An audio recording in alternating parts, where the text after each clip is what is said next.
Saudara-saudari yang terkasih, katekesi kita pada hari ini tentang sakramen tobat. Sakramen ini menurut saya hampir kurang laku bagi umat Katolik. Mungkin karena merasa tidak berdosa atau merasa tidak ada gunanya.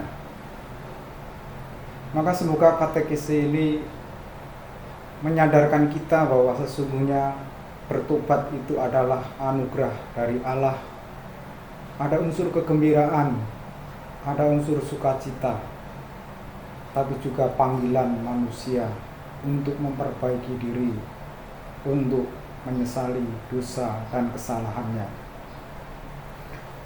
Dasar biblis atau kitab suci dari sakramen tobat saya kutipkan dari Injil Yohanes.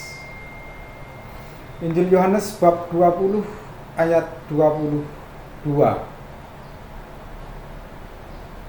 Maka kata Yesus sekali lagi, damai sejahtera bagi kamu, sama seperti Bapa mengutus aku, demikian juga sekarang aku mengutus kamu.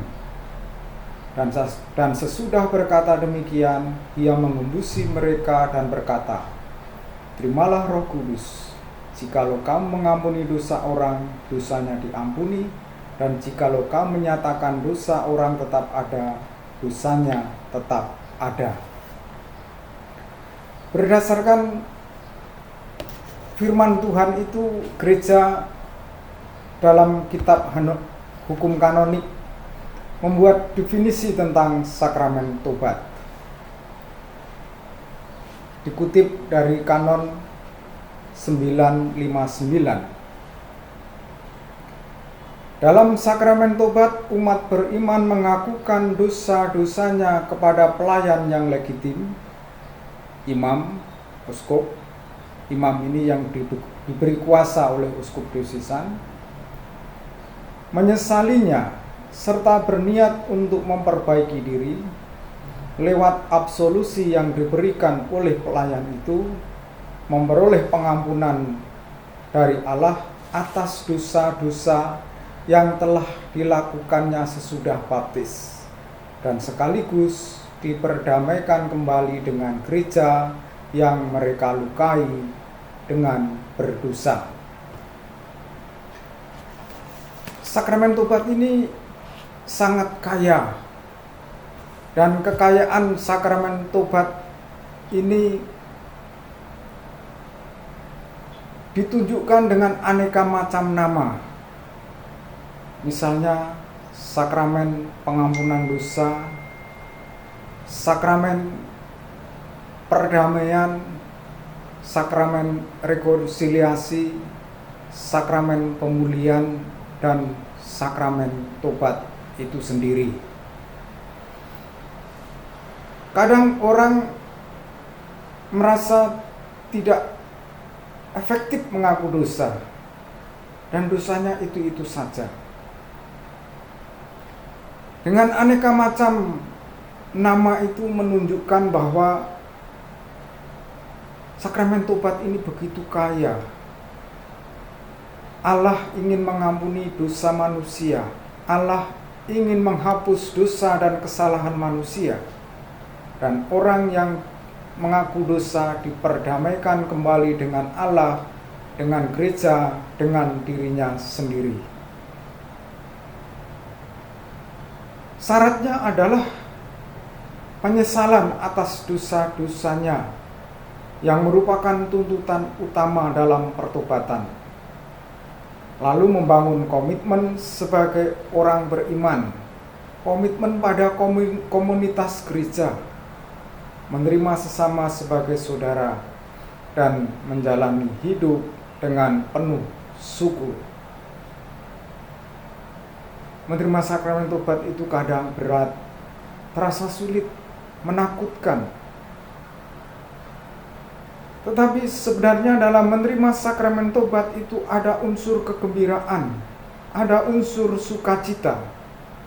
Sebab dengan menerima sakramen tobat membuka kemungkinan baru untuk hidup terus dengan penuh iman bagi kita yang seringkali gagal karena dosa dan kesalahan. Banyak orang menanyakan efisiensi sakramen tobat ini.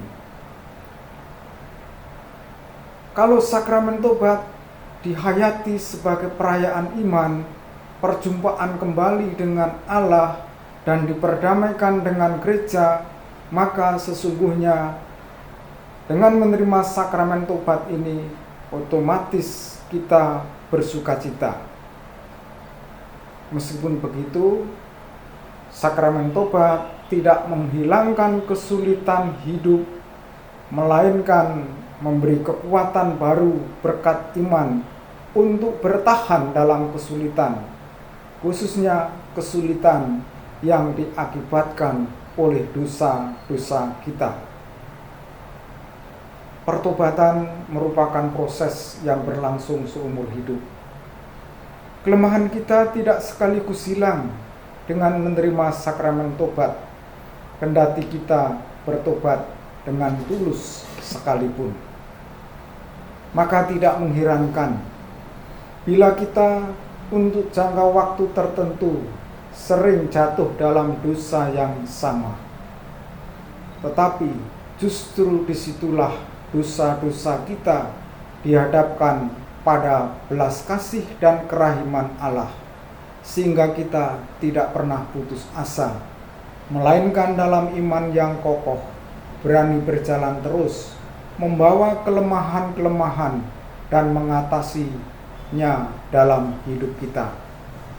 Maka dalam diri kita perlu ditanamkan kesadaran iman bahwa inti sakramen tobat ialah perjumpaan pribadi pendosa dengan Kristus yang menderita, wafat, dan bangkit, yang mau menyelamatkan pendosa bukan melulu secara perorangan, tetapi dalam kebersamaan seluruh umat sebagai gereja.